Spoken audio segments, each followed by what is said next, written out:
is as well. Just want to do one more final check to make sure we are recording, which we are. Tim says hello from Dallas. Wonderful. Well, welcome everybody officially to today's session. This is a brand new series that's focused on helping you market, sell, and lead through this time of crisis. This is a difficult time for a lot of people and for a lot of companies. And so what we want to do through this series, we're going to do one a week for the remainder of the year, which is it's a big task, but nothing compared to what Brian does. Brian does one a day, right? We're going to do one a week for the remainder of the year, and it's focused on how to help you use what's called Opti channel social marketing and sales by hearing from people who are actually living it, who are actually doing it. So today's the first of many sessions that you're going to have an opportunity to join.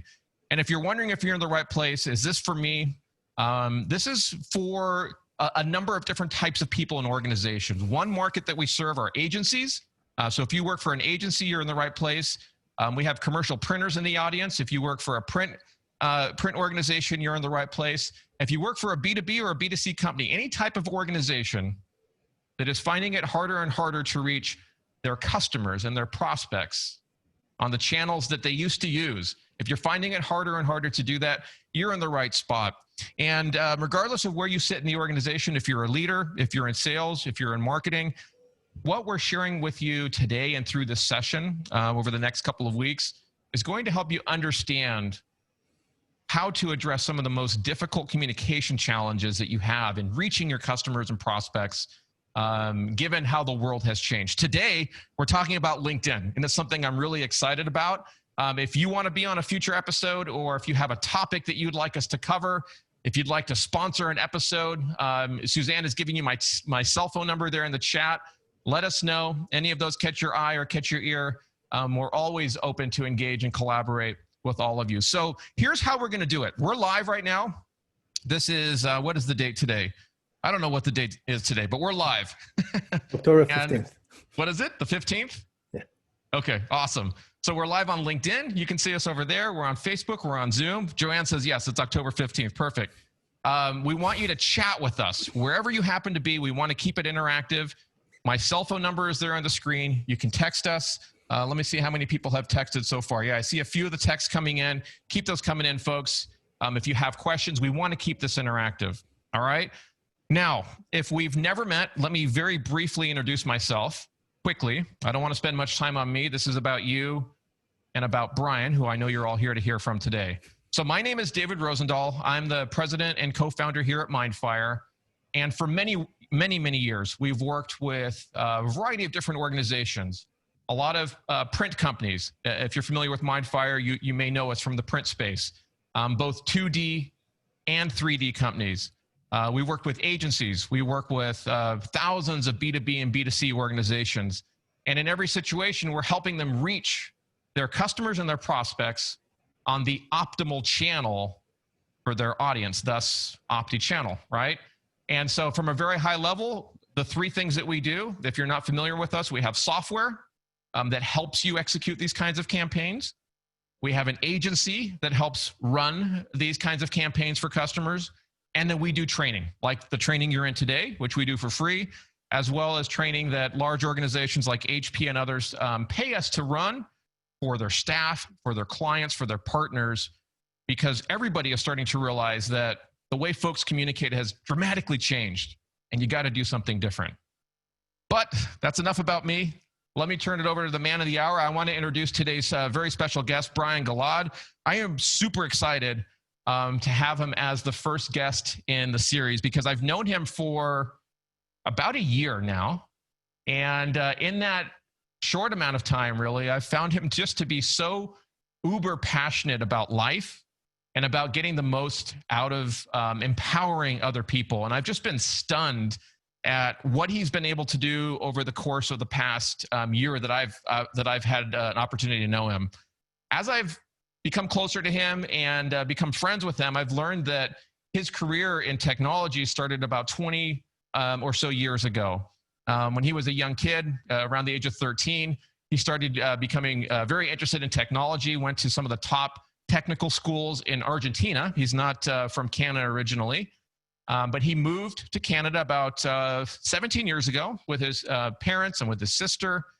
And over the course of the next few years, after moving to Toronto, I think, he started to work for high-tech software companies, helping with software development as product owner for large multi-billion-dollar clients. But around 2.5 years ago, he accidentally, kind of as a fluke, stumbled on LinkedIn as a way of empowering people, reaching people, and then strangely starting to make money, leads, and sales with LinkedIn.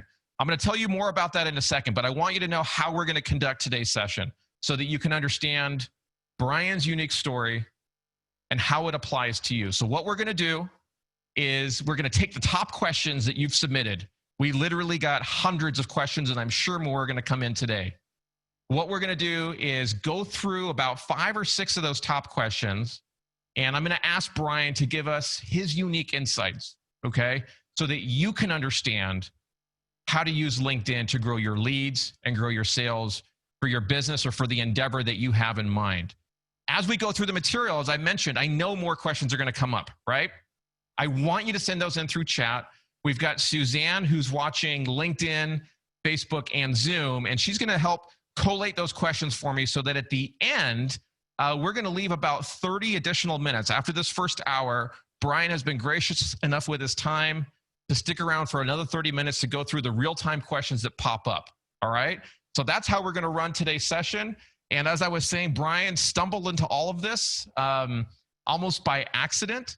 But since that time, he's been able to do some really amazing things. He's helped job candidates, which is one of the areas that he focuses on, find employment at places like the United Nations, Save the Children, LinkedIn, Microsoft, Estee Lauder.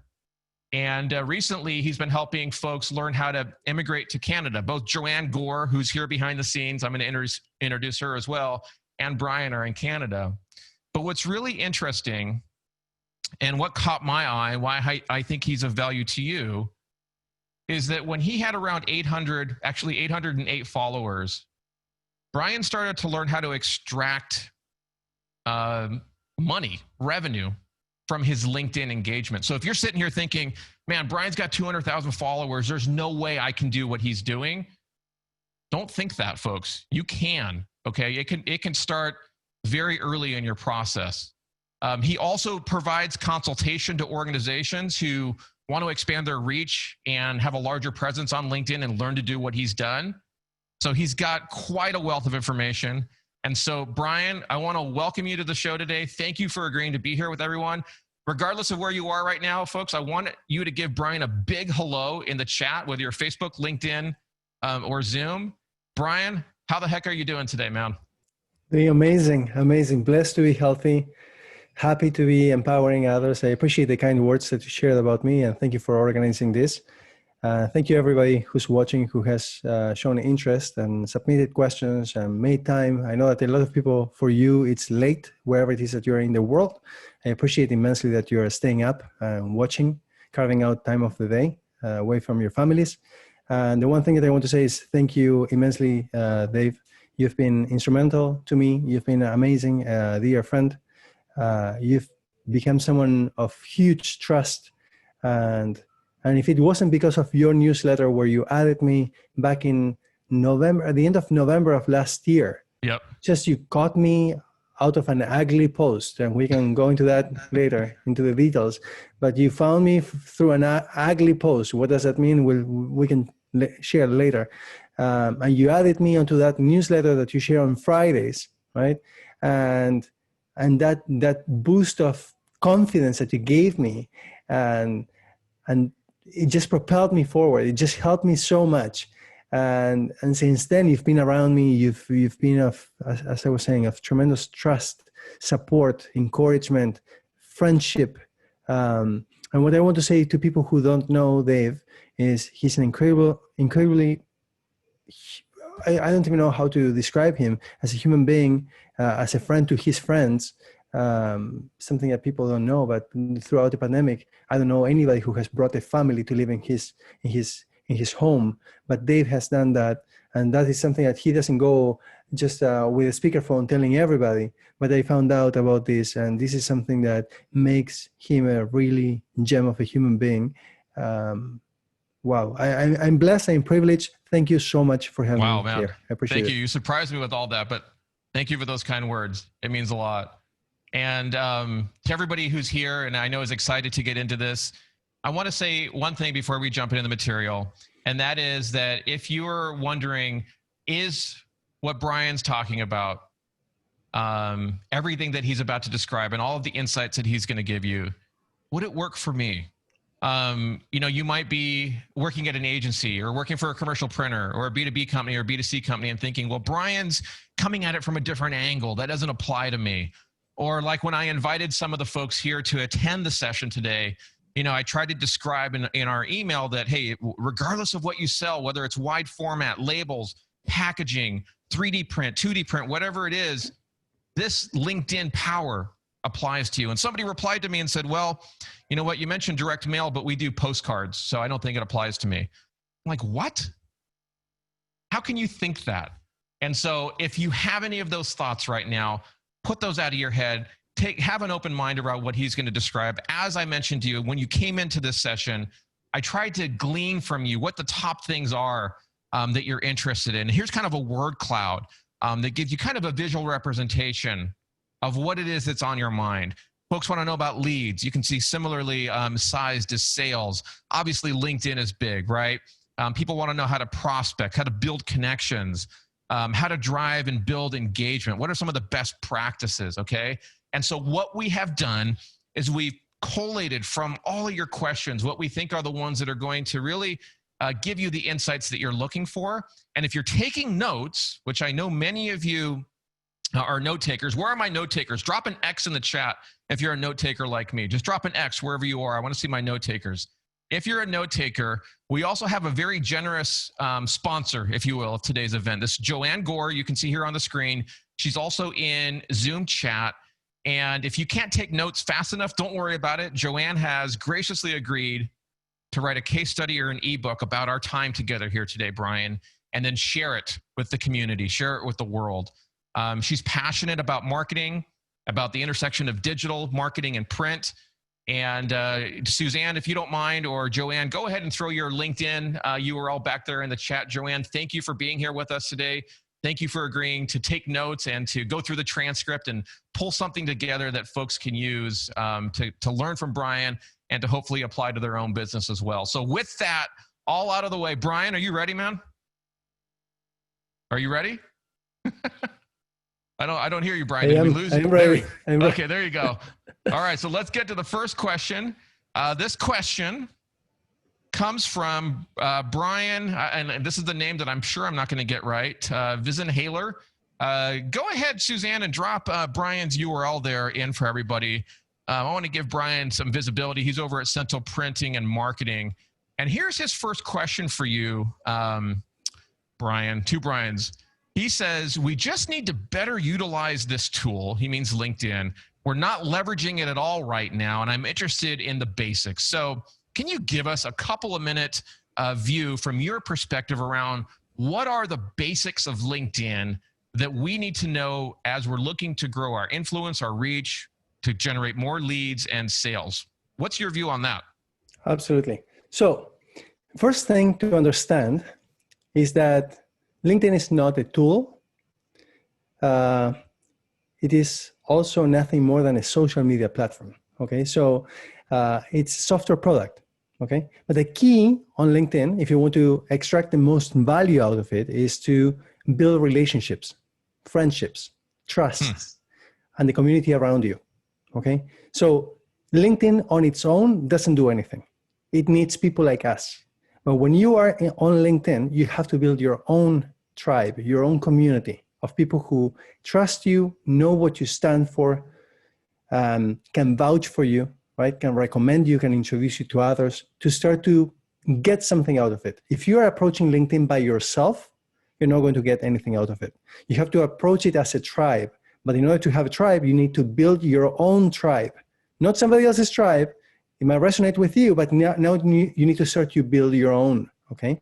Some people might be shared with somebody else's tribe, but you have your own. The key to, or the basics again, to make the most out of this is something that I've come up with. If anybody wants to quote me later, this is what I say, which is give, give, give. And when you think that you're done giving, give again. So come with that mindset of give all the time, help all the time, contribute positively all the time. Make sure that you are empowering and inspiring and sharing your knowledge with others, okay? But give. And if you think that you cannot give, you can really push yourself to give once again. What do you mean by give, Brian? Like, give us some examples of what you actually mean by that. If you engage, for example, on comments of people who are around you, right?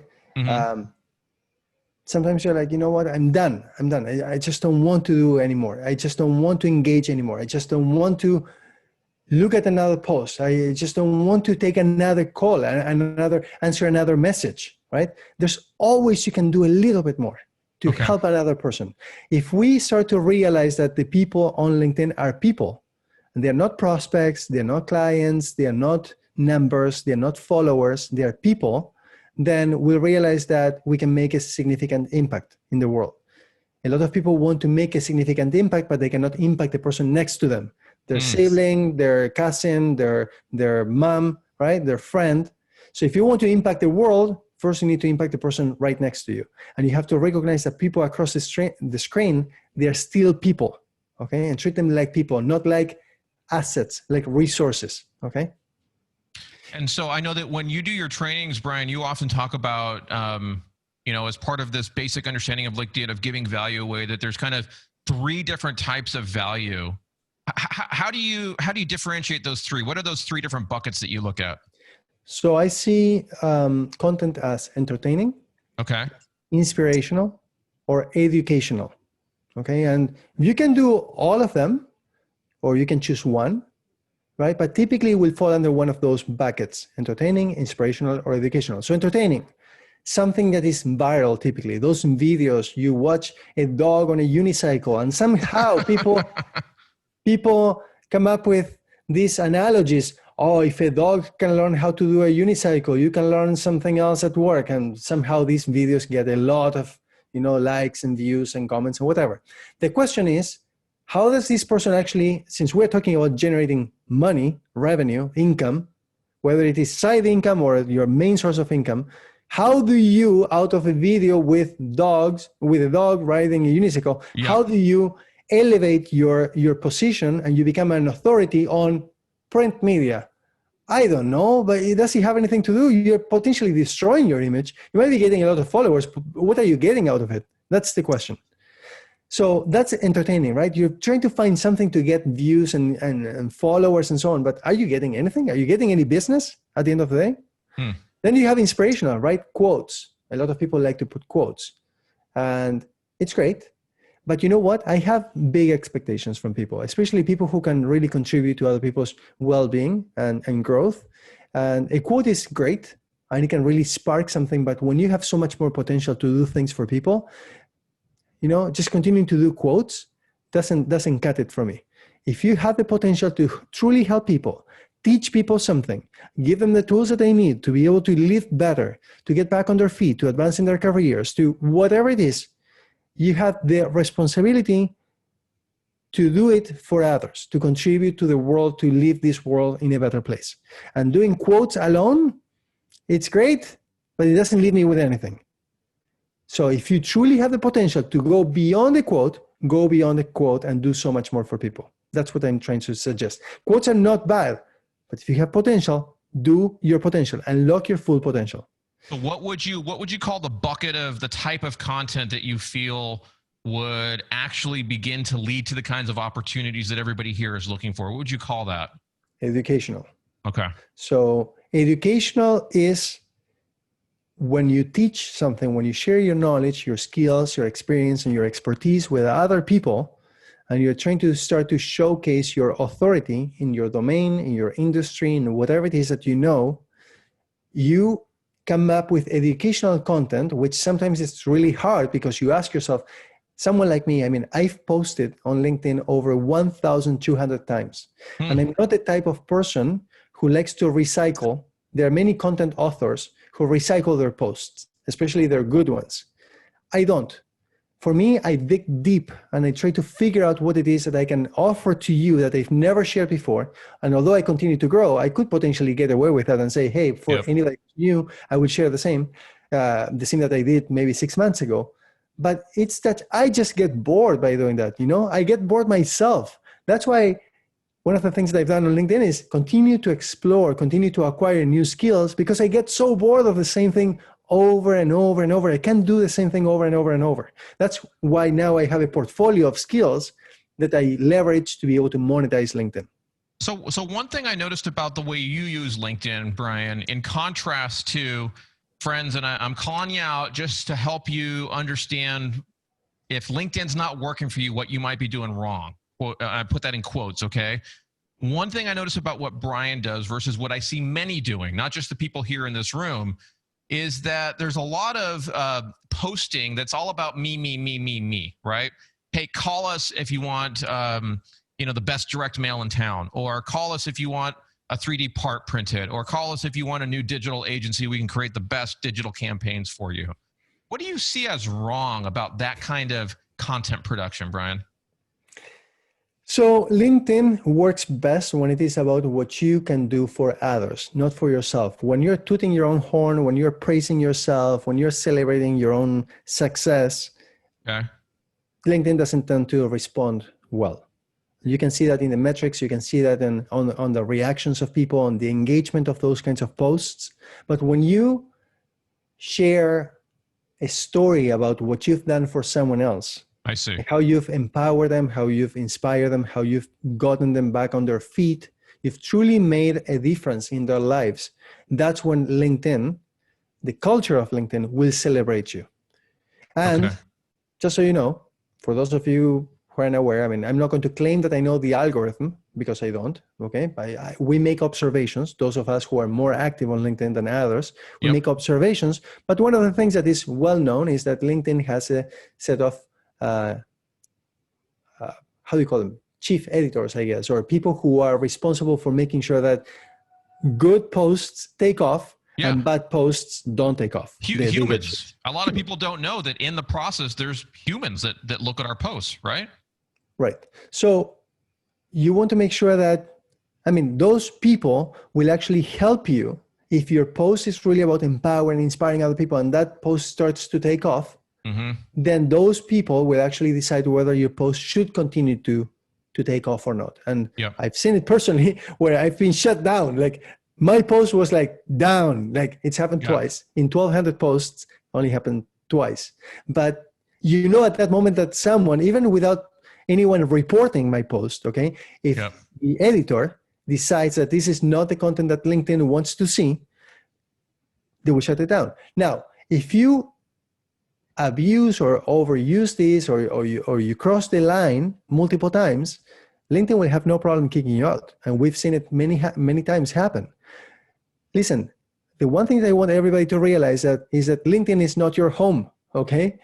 LinkedIn is a home where somebody else set the rules, okay? And you have to abide by those rules. And if you don't abide by those rules, then chances are that you get kicked out, right? So we've seen many cases of people who misbehaved. They gamed the system, they did whatever it is, and then they got kicked out. The last thing that I will do, believe me, is with 200,000 plus followers, is to misbehave.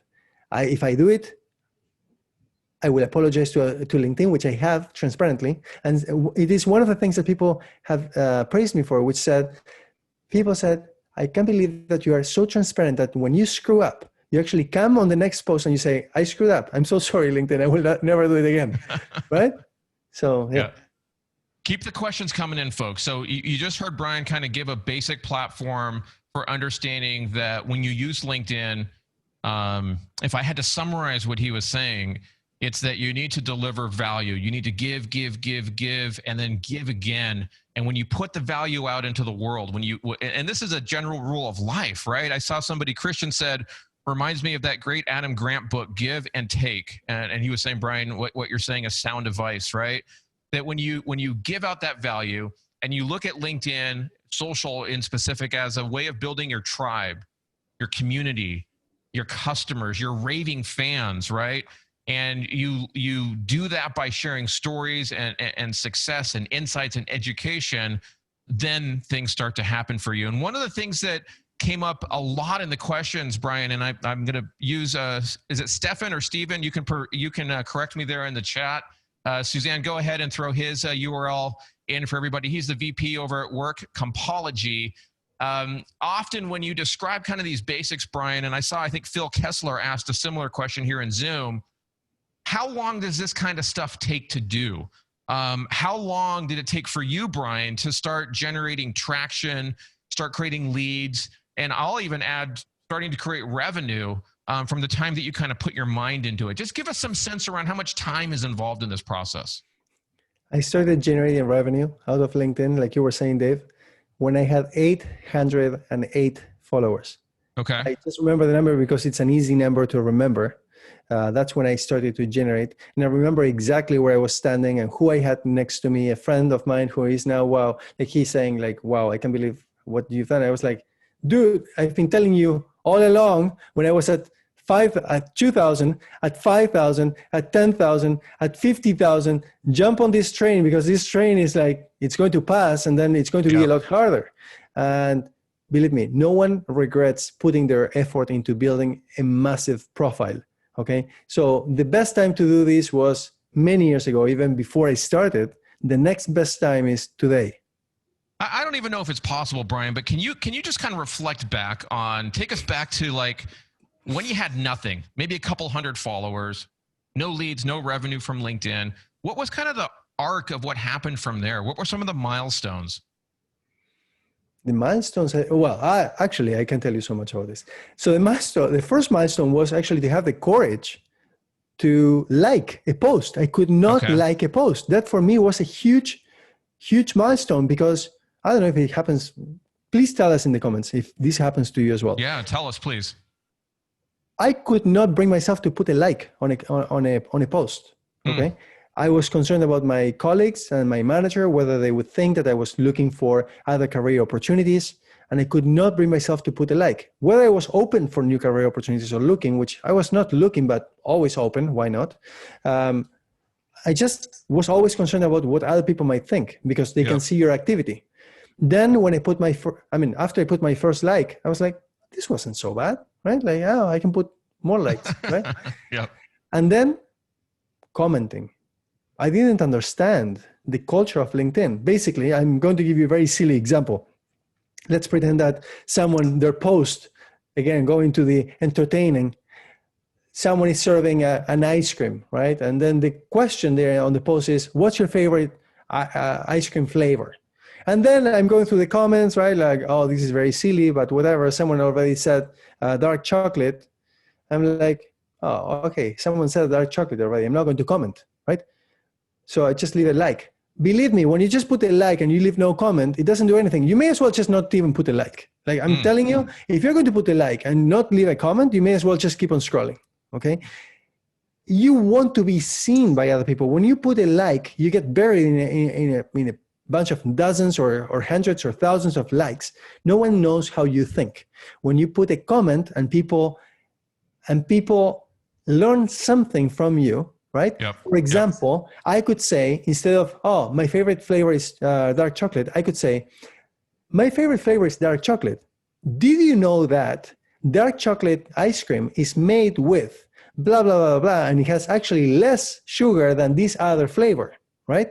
So if you actually teach someone, you teach them what you know, and you go above and beyond with every single comment that you leave to empower, to inspire, to teach, then you are making an impact, and people will gravitate towards you. They will be like, hey, I like this guy. This guy is not just doing the thing that everybody else is doing.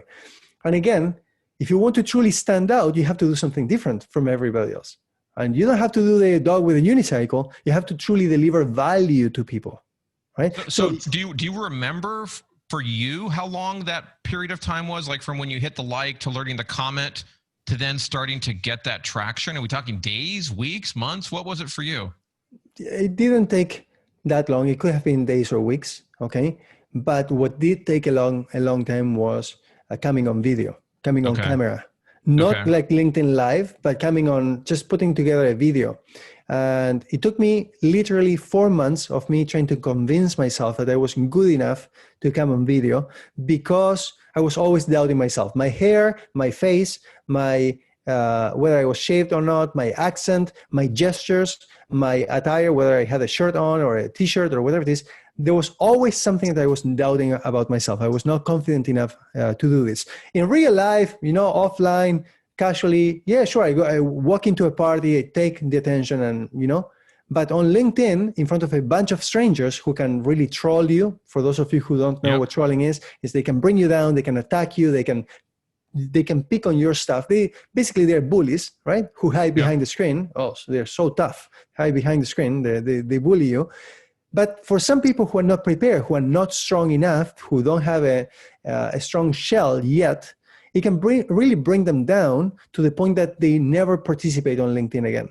Yep. And that, had it happened to me, it would have really prevented me not only from developing myself personally, professionally, and financially, but it could have potentially prevented me from impacting so many other people, because every single day when I wake up, I do it with the purpose of creating a wave, creating a ripple effect, a positive one, where I touch the life of one, and hopefully I lead by example, and that one touches on the life of another and another and another. And then I am responsible for creating so much positive karma throughout the universe or this world. So Brian, here's a question from Kyle that I think will connect the dots for a lot of people. So if you're over on Facebook, if you're watching us on LinkedIn or in Zoom, here's what Kyle is asking you, Brian. He's saying, are you saying that success on LinkedIn is based on likes and connections? If so, how does that lead to revenue? Wait, how did it lead to revenue for you? Wait, did I say that? I didn't say that. No, you didn't say that, but he's surmising. I know. He's surmising. He's saying, this is what I hear you saying. If so, how does that then lead to revenue? So Kyle, I started generating revenue when I didn't have barely any likes or comments or anything, okay? I'll backtrack a little bit. I only had 808 followers when I started to monetize LinkedIn. Now, when I first started to create content on LinkedIn, because the first thing that I did on LinkedIn, again, bear in mind, I didn't understand what I was doing. I had no idea what I was doing on LinkedIn, okay? I didn't have anybody to lean on, to learn, this is the culture of LinkedIn. This is what you're supposed to do, or this is what you're not supposed to do. So what did I do? I wanted to showcase my expertise in some domain. And for some reason, I didn't actually talk about technology. I ended up talking about career development. Why about career development? Because I noticed that a lot of people on LinkedIn were complaining or struggling with career development areas, right? Resume. I learned what an ATS resume was, which I didn't know before. Interviews, like people were struggling to crash the interviews. But here for me in Canada for 17 years, every single time I go to an interview, I get the offer right away, sitting at the table. I was like, interviewing is easy. So why don't I share my knowledge with other people, right? And then I started to write articles for people to be able to perform better. So for those of you who don't know what articles are, good. Don't write any articles. Nobody wants to read your articles anyway, right? Articles are perceived as lengthy. Nobody wants to read them. So be concise, and to be even more to tell you more about this, how much it helped me to write these posts. I became a better professional at the office by writing posts, because posts, Dave and I have talked about how we need to bring them down to a second grader level, English, right? And they're also limited to 1,300 characters, right? So in 1,300 characters, you have to convey everything, your idea, your solution, your thought, your whatever it is. I was the type of professional at the office, the one that you don't want to have for many reasons. But when I was at the office, I would send you a massive email to lots of people, color-coded, where I would put at the top, I would say, John in yellow. All these yellow things are for you, John. And then I don't know, Mary in purple. And I would say, all these things are for you. And it would be like a spaghetti of stuff. And I didn't realize that a lot of things were falling through the cracks, maybe because I was putting everybody together. Maybe even if it was for just one person, my emails were so lengthy that it was just not going to be appreciated, first of all, because people don't have time. And second, a lot of things were going to fall through the cracks. So learning how to write posts actually turned me into a better professional at the office, a better communicator. Okay. Interesting. So I wrote 18 articles on LinkedIn. And from those articles, which I realized at the time, I didn't have much engagement. Not even my mom liked those articles. Sure, I didn't have that many followers, but I realized later, wait, there are two types of content. There's articles and there's posts. I was like, oh, posts is where the money is. Sure, articles index outside of LinkedIn, there might be a purpose, but really truthfully, people within LinkedIn, they don't care about articles, okay? But posts is where the money is. Posts, you can click on read more, you are in the same place, they don't take long to load. Posts are the ones that people actually want to read, okay? And so is it when you learn how to write posts that were engaging, informative, educational, that you started to find those opportunities to generate revenue? So it started when I started to write the articles. Okay. And I'll tell you the story very, very briefly because of time. But what happened is when I started to write the articles, people started to reach out to me for guidance, for advice, to help them. So there was this gentleman, South African, who lives in South Africa. He reached out and he said, Brian, can you mentor me, or can you teach me how to crack my interview, right? I was like, absolutely. When is it? And he said, oh, I don't have one yet. I was like, what kind of crazy? This is when I started to learn about crazy conversations on LinkedIn, right? Oh, yeah. People calling me sir, and people calling me brain, people calling me John, people calling me like all kinds of stuff. I was like, what kind of crazy platform is this? So anyway, this guy, gentleman, who now he's a dear friend, Jean-Claude, he said, I don't have one yet. I said, okay, whenever you have one, just let me know. I'll help you, right? So I thought that he would go away and never come back, right? 2 days later, he came back and he said, Brian, I have an interview tomorrow. And I said, oh, congratulations. Can I help you? And he said, well, wait, do you know anything about logistics? I was like, what kind of crazy conversation is this? The guy who was asking me for help 2 days ago, I said yes. Then he reaches out to me again to tell me that, he wants some help. And then he starts to question me to know whether I know how to mentor him. So I was like, listen, I don't know anything about logistics. However, I know how to interview really well. He said, okay, I'll take you up on that. So at the time, remember about give. And when you think that you're done giving, give again. Yep. I was at the hospital. I was infected, my thumb all the way to my shoulder. I was infected because I got stung by a wasp and somehow I got infected, right? And I was at the hospital and I was mentoring this gentleman from the hospital while my life was at risk. If that line goes through your heart, potentially you're done. You can be, So I was mentoring him. I was excited to mentor him. The next day he went to the interview. I mentored him for 35 minutes. The next day he went to the interview. He came out and he said, I think I did so well. I think that I actually will get it. I was like, you got it? He was like, no, I think that I will. Okay, whatever. So over the next 2 weeks, over WhatsApp, every second day, I was like, hey, Claude, no news, good news? He says, no new good news. So I did that for many days. And here's where it got really interesting. After 2 weeks of saying, no news, good news, how's your family? Send regards, whatever it is, right? 2 weeks later, I felt that something was going to change in my life, not his life. I had no idea about why anything was going to change in my life, but something was going to change. And that's what I felt. And I reached out to Claude and I asked, no news, good news, just like any other day. I didn't associate this stuff that was going to happen to me with him. No news, good news. He says, I am the right hand of the CEO of a multinational. I got the offer. I was like, oh my God, like it gives me shivers even just to think about this right now, to remember this. So I remember I was working at the government of Canada at the time. I reached out to him on WhatsApp. I was like, oh my God, congratulations. I'm so happy for you. This guy was unemployed for 2 years almost. I mentored him for 35 minutes. He got the offer. Did you charge him for that? No, it was free. Okay. I mean, I always give out of my heart. And even though today I charge, that was free. But today I still give out of my heart. I love empowering people. That's what I wake up to do every single day. So I called him up. We started chatting. He started crying. or maybe I started crying. One or the other started crying, and then the other started crying, and then he was like, okay, I need to pull over because I can't see anything. He was driving. And then we chatted for a few minutes, and he's like, I need to go home. Okay. I was like, okay, congratulations. I'm so happy for you.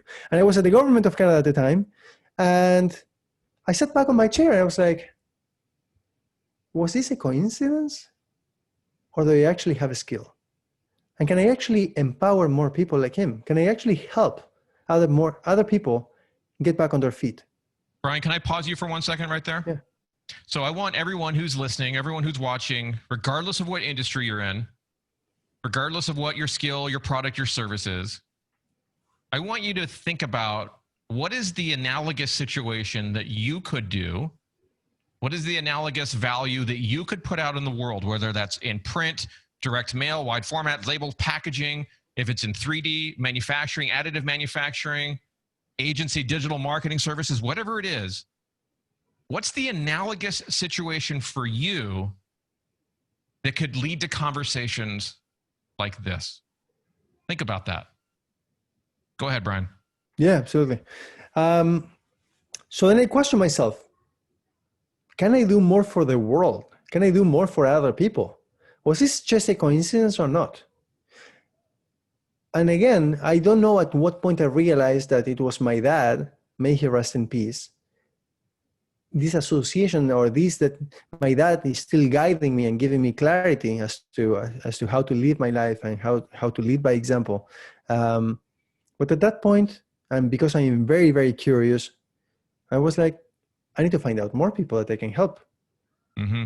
Because it's amazing what you can, the sense of fulfillment, of accomplishment, of meaningfulness, I guess, is incredible when you give to someone without expecting anything in return. Yeah, yeah. So I think that's a big mind shift, though, for a lot of people in the audience, in sales, in marketing, understanding that the rules, or kind of not even just the way LinkedIn behaves, the way the community expects to be treated.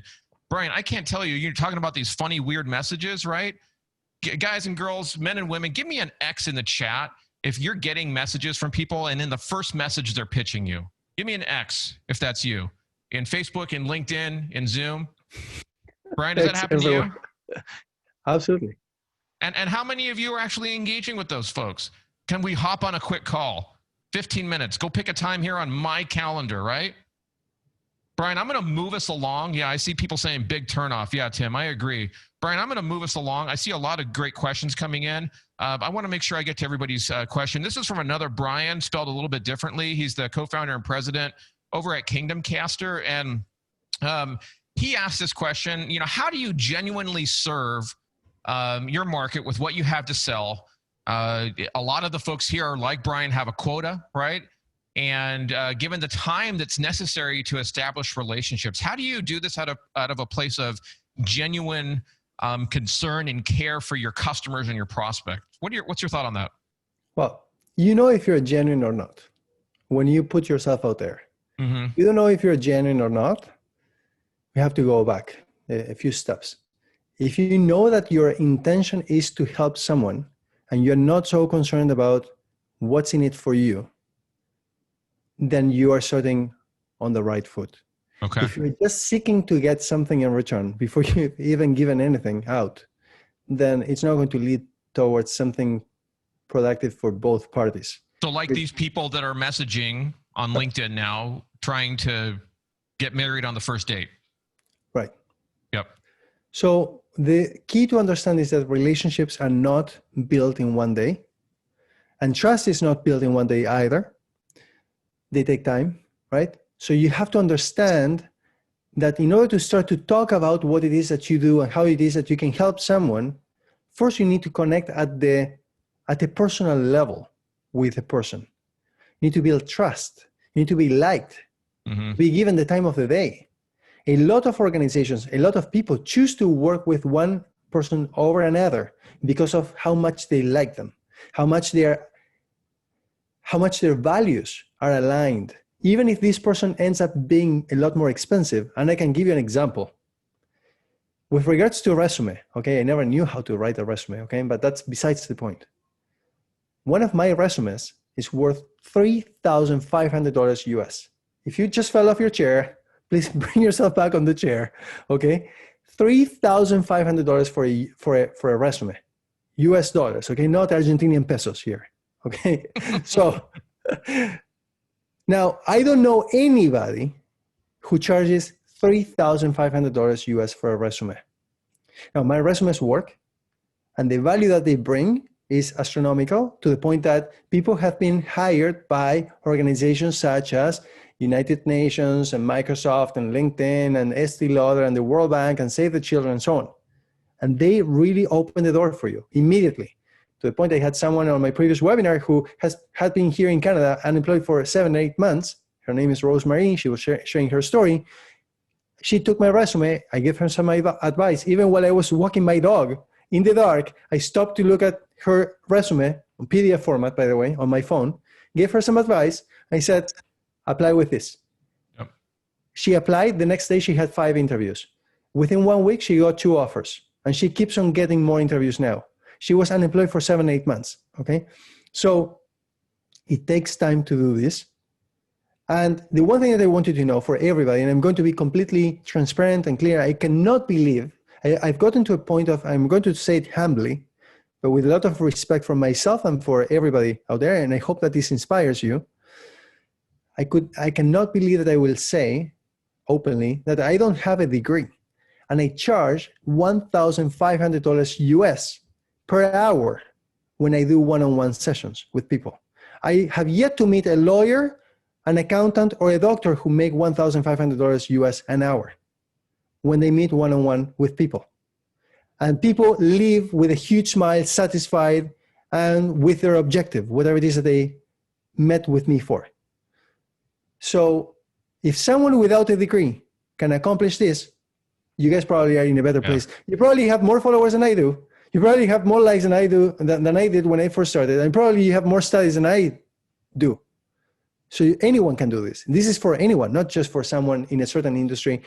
Remember, I was in technology talking about resumes and interviews and cover letters, have nothing to do with anything that is listed on my profile, okay? And I still managed to provide value and charge for it.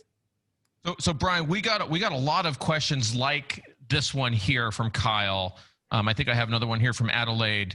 What is the most effective way then to approach a potential customer? Everybody here in the room, Facebook, Zoom, LinkedIn, is trying to find revenue, trying to find opportunities. And so they're wondering, we got dozens of questions like this. What's the best way to approach people without turning them off because they you know, that you appear salesy or that you come across as pushy? Adelaide and Kyle are just 2 of the examples that I pulled out.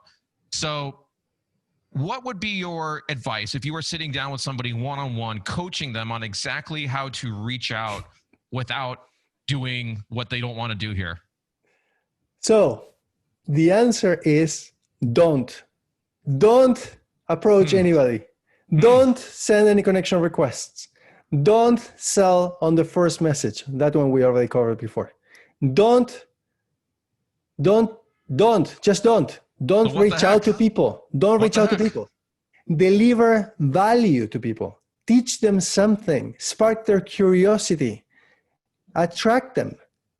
Go to their posts and start giving them value and start commenting on their posts without expecting anything and start to build a relationship with them.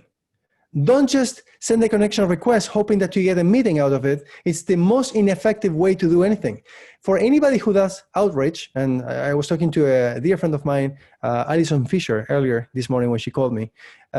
She was telling me that outreach is a whole industry, right? People outreach. Is it effective? Is it efficient? I don't think it is efficient when you have to call 100 people to get one sale, or maybe even more.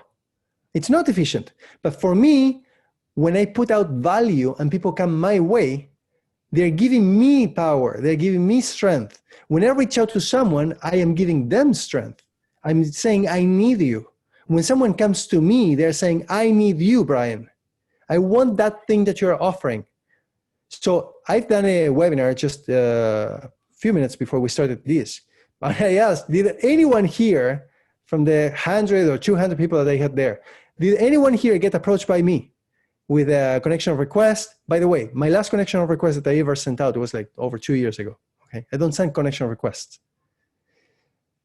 I don't approach people. I let people come to me because they resonate with the message that I have to offer, with the value that I give, and they're like, wow, his values, his message, what he stands for, his expertise, his knowledge, his skills, whatever it is, that's what I need. I need Brian. So Brian, let me interject right there, because what I see a lot of people doing, a lot of people in this audience, regardless of what it is that they're selling, they are sending connection requests. They are making pitches in the first message. They are posting with, here's all the great stuff that our company can do. And it's more of them focus as opposed to the results they're delivering from their customers. So they're doing a lot of the things that you're saying are going to make their chances of success harder, or in some cases completely eliminate the opportunity that they have to meaningfully engage someone. Would you agree with that? 100%. What? Okay. Stop doing any of that. Okay. Stop that and start focusing on delivering value and building relationships, and stop treating people like commodities or objects where you're chasing them like targets. If you think about your sales quota and so on, I understand that you might have a sales quota, but believe me, without a sales quota, have been killing it, to the point that I told Dave this morning, just because I love sharing with Dave my growth as well. I told him at 5 a.m, I happened to be awake because I passed out on the couch at 2 a.m. No, earlier. I woke up at 2 a.m. I was so unproductive. I'll be completely honest. I was from 2 until 5. I was really unproductive sitting on the couch. And then at 4:49 a.m., someone reached out who had originally reached out a year ago. And at 5 a.m., I closed $12,000 worth of sale at 5 a.m. And this person, I didn't reach out to him, not the previous time and not this time. He reached out to me at 4:49, and I reply right away, because that's who I am. I don't play any games, by the way. And this is a big one. Stop playing games. Oh, I'm not going to answer this because I sound too needy. If you're available, do it right now. Right? Don't play any games. You didn't like playing games when you were dating. Don't play games when you are prospecting or whenever you're trying to build relationships. If you're there, answer. Right? So don't play games. People don't like to be played. It's not good. And so I closed $12,000 at 5 a.m. out of a day that I was like, oh, I'm here like so unproductive. Just what did you sell for 12,000, Brian? Resume, interview. So Resume Majesty, which is one of the services that I offer, which is $3,500 US. Interview Sniper, which is teaching people how to nail or crack interviews in one shot. So it's one bullet, one shot, one offer. Basically, you change your mindset in the way that you go and approach that interview. That is $4,500 US. So there you have $8,000. And then how to negotiate your compensation, which is worth $1,000 US. When I said 12,000, it's $12,000 Canadian. Actually, it's more. It's $11,800 Canadian plus tax. But I said to this person, you know what, I'll give you a break because it's a lot of money. So instead of doing 13,400, I just felt bad, I said, I'll bring it down to 12,000. So you didn't even have to ask me. Let me just, I know what some people are thinking when they hear you talk about this, the product or the service that you offer. Well, that's not what I sell. I sell direct mail, or I'm into labels, packaging, additive manufacturing. So this doesn't apply to me. Folks, don't believe that lie. I brought Brian on here so that you can understand, like he said, that if he can do it, you can do it too, okay? We've got Joanne Gore, who's here in the chat. She sells marketing services, the things that she offers. She's getting inbound requests from LinkedIn as well. I'll let her share that in the chat a little bit later on as well. So this works across industries. Just because you hear Brian talking about one product and that's not the one you offer, if you choose to believe the lie in your head that it won't work for you because they're two different products or services, I can't help you. But if you will take what you're learning here and reconsider how you're using this platform, incredible things will happen. Now, one of the things that we saw a lot, Brian, and I'm going to move us along a little bit faster here because I know that we're coming close on time here. Time, right? The time to do this, what you're describing, is one of the biggest constraints for everybody and small businesses. Here's Doug. He's the president of his company. He's saying, what is your top suggestion to be able to do what you're talking about, to drive sales using minimal time? If you could just give me one insight here, Brian, what would it be in response to Doug's question? Yeah, absolutely. Get your priorities in order, first of all, and understand what value or what ROI, return on investment, you are going to get out of each one of these things. So the first thing that I would say is give, right? It's not about you. If you want to really start to build your own community, you have to reach out and give love to people. What's Okay. love on LinkedIn? Commenting and liking, maybe sharing somebody's posts, right? Now, don't share posts. They don't work. Okay. I'm telling you, unless you share that post or you Yep. reshare that post, unless you write your own original Yep. thoughts, Put it value just on doesn't top. work. Yep. If you don't write anything and you just reshare, you're always wondering, why do I only get 5 views? It's because you're not writing anything. Hey, listen up, everybody. It's even our clients who go through our training, I still see you doing that. If you didn't hear what Brian said, make sure to ask us in the chat. That's a big no-no. Go on, Brian. Yeah. The next thing that you need to do is develop habits. Okay. You need to push yourself to post every single day, twice a day. Twice daily. Twice daily. The duration of your post is not going to be more than 12 hours unless that post is viral. Meaning, what is viral really? A viral post is one that reaches more views than followers you have. Okay. If you have 100,000 followers and you get 100,000 views and above, that's a viral post. Okay. If you typically have 100,000 followers and you get 10,000, 20,000 views around there, then that didn't become a viral post. Okay. There are different levels, of course, of virality, I guess, but I've had mine up to 4.7 million views, and I've had over 25 posts of over 100,000 views. Yep. The other thing that you need to do is make sure that every single lead that you have on LinkedIn, you take them off LinkedIn right away. Take them off LinkedIn for 2 reasons. The first one is, many reasons. The first one is LinkedIn is not yours. Your account is not yours. It does not belong to you. Okay? Your account is lent to you. You're just borrowing this account for the time being while LinkedIn wants you to use it.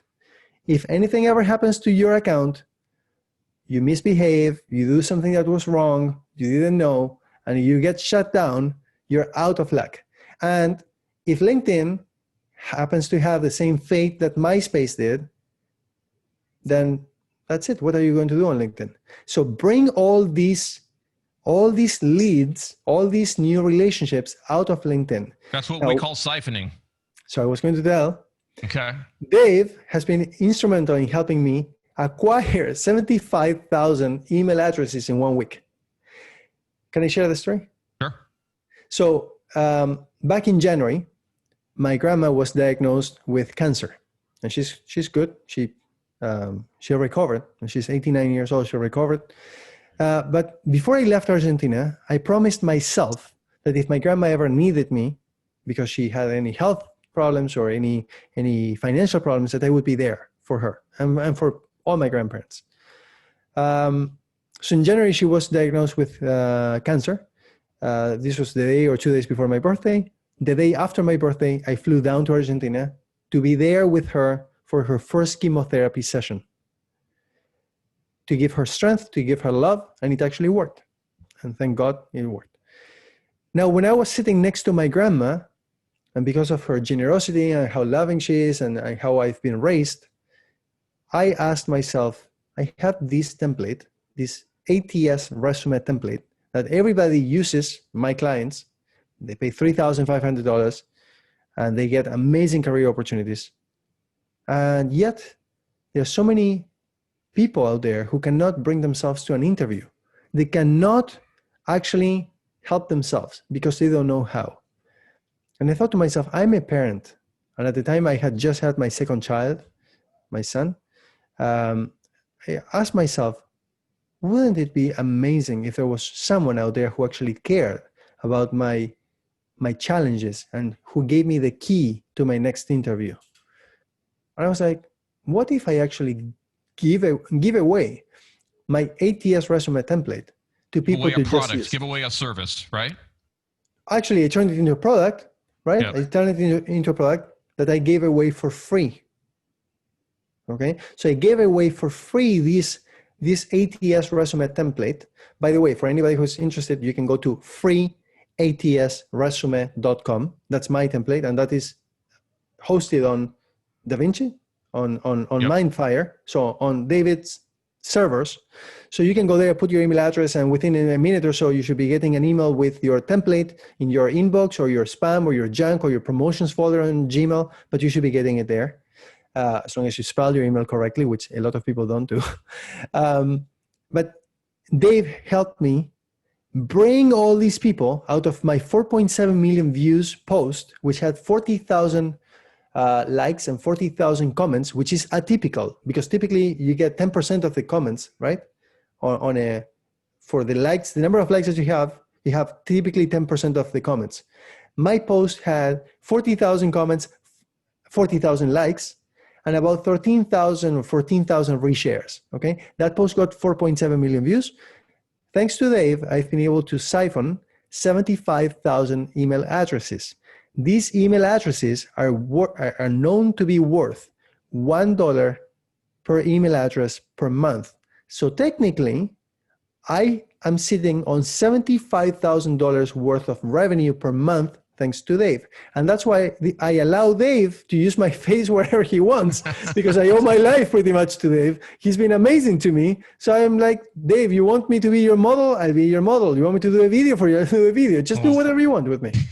You're welcome. And we love using your face everywhere. I see Jim in Zoom asking if we can share or send a copy of the post. So Jim, we actually have a blog post that has a little short video from Brian articulating exactly how he mechanized that particular post. Suzanne, if you can find that and throw that into chat for everyone, including for Jim, that would be awesome. Brian, I'm going to move us along. I want to hit one more question here before we get into the real-time questions from everybody.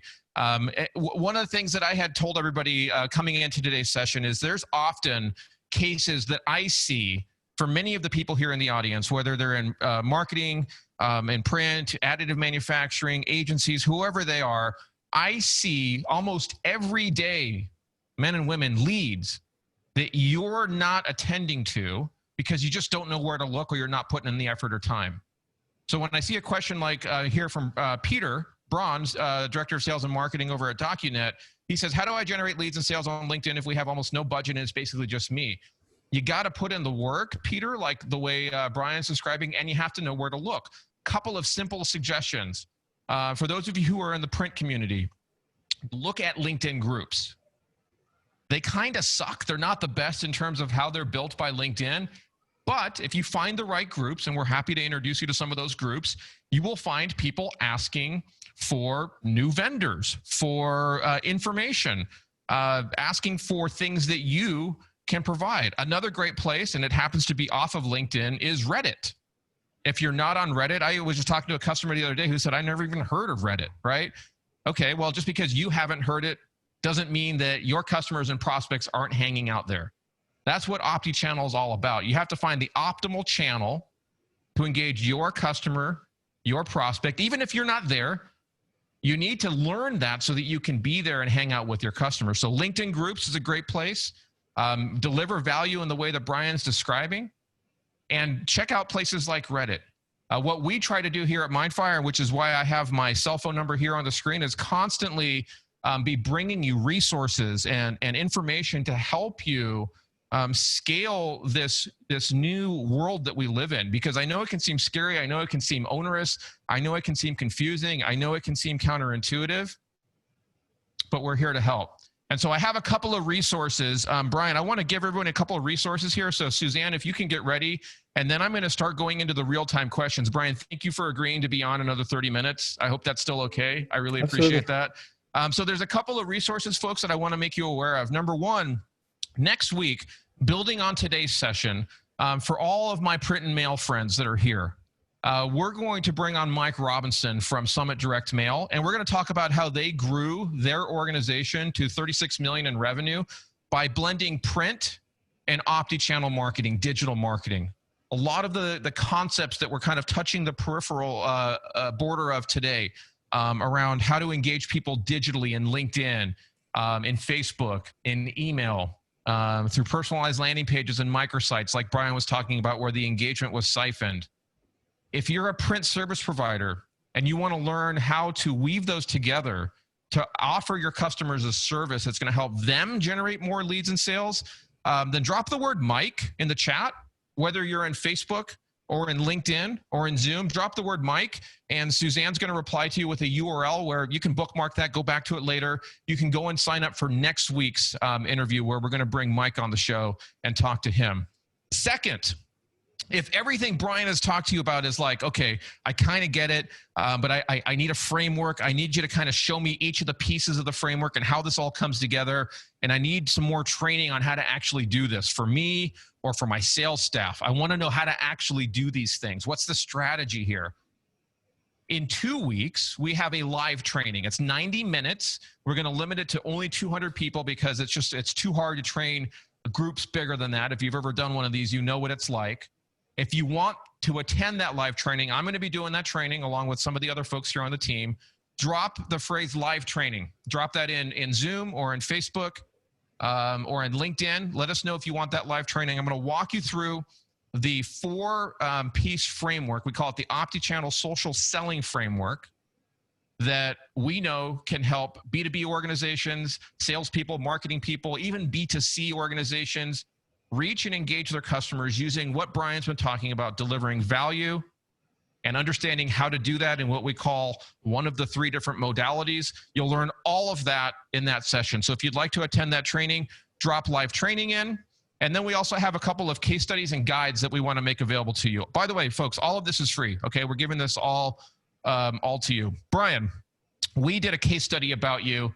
Was that earlier this year? I can't remember when that was. It was in January. It was January, when I was flying down to Argentina, actually. The world has changed so much since then. So there's kind of a part one written case study to everything we've been talking about that we've published. And Brian was gracious enough to let us make him the subject of that. So if you want to read more about Brian's journey, if you want to see examples of some of the posts that he's written, if you want to see his top 10 do's and don'ts list, drop the word case study there in the chat. Suzanne will respond with a URL where you can go and grab that. I can't remember how many pages. It might be a 25-page case study. Lots of examples, more insight like what Brian's given you today. So that's a case study about Brian. And then one more thing here, the guide-wise that I want to give you. Brian, we didn't even have time to talk about this, but what we like to call your home base on LinkedIn is your profile. It's kind of like your mini homepage on LinkedIn. And men and women, so many of you treat your profile on LinkedIn like a resume. So from my vantage point here at Mindfire, you know, we don't work with job seekers. That's more of your realm, Brian. We're focused on helping sales and marketing professionals engage their audience in a way that's going to be magnetic to them, to draw them in. And so if that's what you're trying to do, you need to rethink dramatically how you craft your profile on LinkedIn. And that's what this guide is going to help you do. So if you want to fix your profile, drop the word or the phrase fix my profile there, wherever you're chatting right now. And Suzanne will get that over to you. Okay, so those are the resources we have for you. Brian, you've got a couple of links here as well. Just tell us briefly what these are. Suzanne will drop those in to the chat, but what do you have here for folks? So the first one, I'm not sure where they are now, but one of them is freeatsresume.com for anybody who's struggling to find career opportunities. Okay. This truly has been picked up by very, very large organizations, including LinkedIn, which is where we're streaming, one of the platforms. For anybody who's interested in immigrating to Canada safely, okay, understanding what it is that you're doing, avoiding any type of scams, go to canadadreamlife.com, and it will be a pleasure to teach you how to immigrate to Canada safely. I run sessions, free sessions every Thursday, and I have a group of people that I am mentoring out of those sessions, where I'm helping them, I am empowering them professionally, personally, and financially as well. So canadadreamlife.com. Besides that, what else do we have on the screen? So you've got the Canada Dream Life, free ATS, which you mentioned, interviewsniper.com. Suzanne put that in the chat. Monetize, which is kind of like your story behind the scenes of how you monetize LinkedIn. And then you have your WhatsApp there on the screen as well. Yeah, so interviewsniper.com is for anything career related. If you're struggling to to get interviews, or if you're struggling to crack those interviews, or if you're struggling to get compensated for what you're worth, then Interview Sniper is for you. And monetize.com is basically going through getting the mentorship on how to crack or how to understand and navigate LinkedIn and be able to start generating revenue. I can tell you very, very quickly, there's someone who reached out to me who was about to get evicted from his home. Okay, his power was going to be shut down. He was going to get kicked out with his girlfriend to the curb.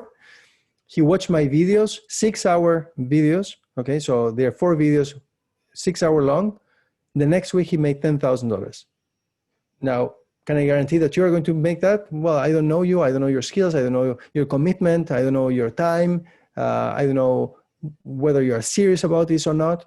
But all I can tell you is that this is not just one example. There are plenty of examples of people who have taken my courses and who have made so much money. People who were already in business and people who were starting their business.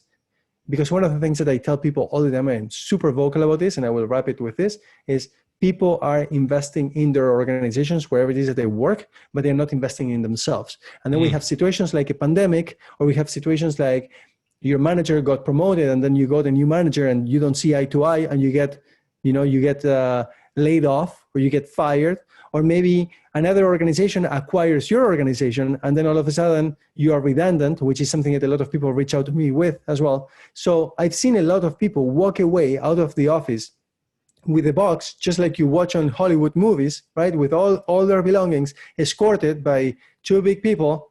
It's like, I dedicated 25 years of my life to this organization and now I'm treated like a criminal. I'm being escorted out of the building like a criminal. So one of the things that I try to do with people and shake them up and be like, stop investing just in your organization where you work, invest in yourself and Powerful. be prepared for that situation that will arise. It's not if, it's a matter of when, because I've been talking about a pandemic before. I'm not a visionary, but something was going to happen with everybody's careers. It happened in the form of a pandemic, and some people listened to me and they prepared themselves and they didn't fall on their butts. They actually were equipped to be able to continue to generate income for themselves and their families. And other people were laid off and whining and crying. And I've been telling them, do something about yourself. Leverage your own skills, knowledge, experience, and expertise to provide value to other people. Amen. Amen. Totally agree with that. Thank you, Brian. So I want to do one more thing before we turn to the questions here. This is specifically for those of you on the line right now who are a B2B organization, sales and marketing, printer, agency, a leader in one of those organizations. If you want to know more about how you can put this into practice for your company, and if you would like help to understand, is social selling, is Opti channel social selling something that you should even consider? I asked my team in advance of this session to help set aside some time this week and next week to speak to you. I still see hundreds of you here to understand how you can, in your organization, apply these strategies and these concepts into your business. And the reason why we want to do these calls one-on-one is you're all coming from a different place. You all are different kinds of organizations. So we need to see if this kind of strategy actually is a fit for you. We'll learn more about you on that call. And if you're not cut out for it, if your organization is not a fit, if you don't have the right people or the resources or that characteristic that Brian just described of investing in yourself or your organization, we'll tell you it's not a fit. Okay, but this is a conversation that we want to have with some of you. Suzanne is going to drop a link in the chat so that you can schedule one-on-one time to talk to us about whether or not this is something that would work for you. This is only for the business leaders here. If you're looking for employment, if you need help with your resume, the things that Brian does, get in touch with Brian about that. I'm talking specifically about marketers and salespeople who know that they need to change the way they reach out to their customers using the techniques that Brian's talking about in order to reach their sales and marketing goals today, okay? So if that's of interest to you, then what you're going to get on that call, we're going to help you understand with clarity exactly, first of all, what it is that you want to achieve, and then we're going to help you understand what are the steps that you need to put into place to actually get there. And we'll give you an overview of this system, how this whole thing rolls out for an organization like yours. Usually there's around 3 different kind of paths that a company can take, depending on your size, your scope, and kind of what it is you're trying to do. You don't need to worry about that right now.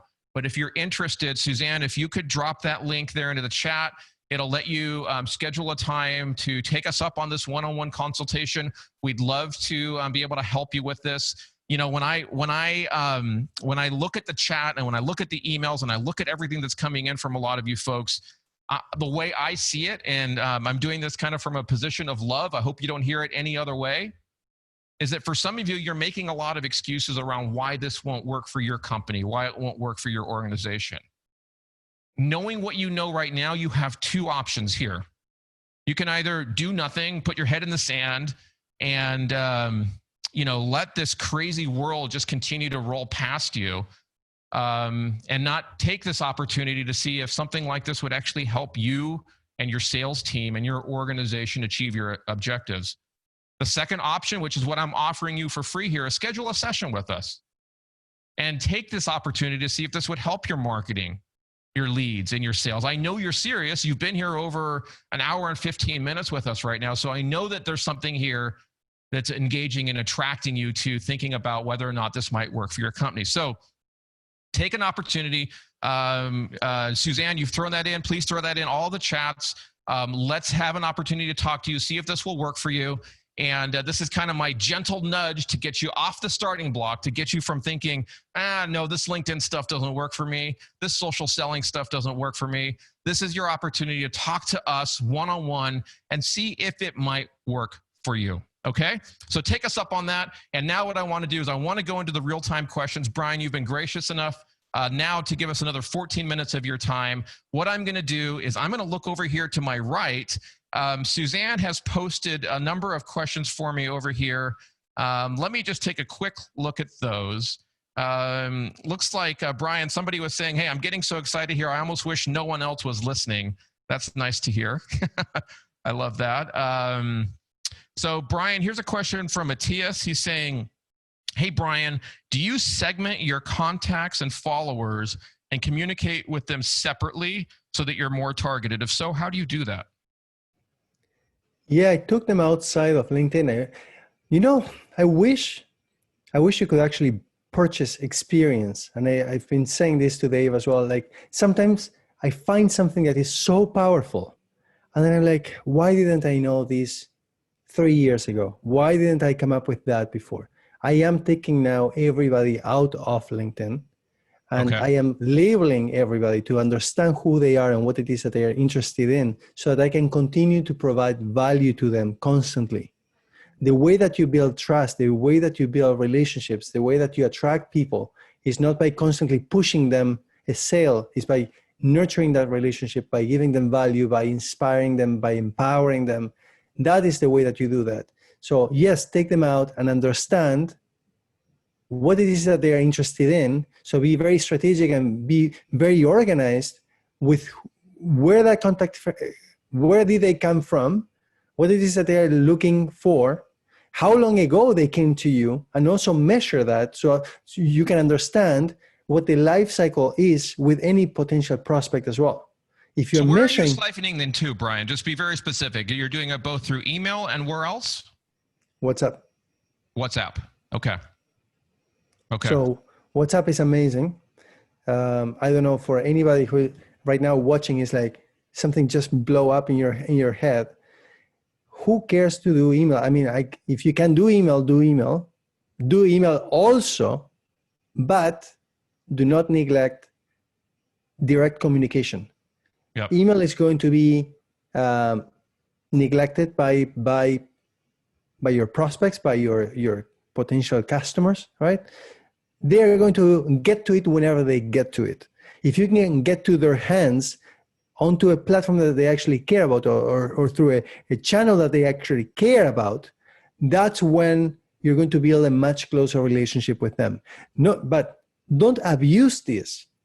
Make sure that you build a real relationship. It's not about pushing until they actually purchase. Build a relationship. Send them a voice note. Tell them how much they mean to you. Send them a photo. Send them a video about what it is that you're doing. Build real relationships with people. Even if it is one too many, build real relationships with people because they are still giving you the time of the day because they care about whatever it is that you do.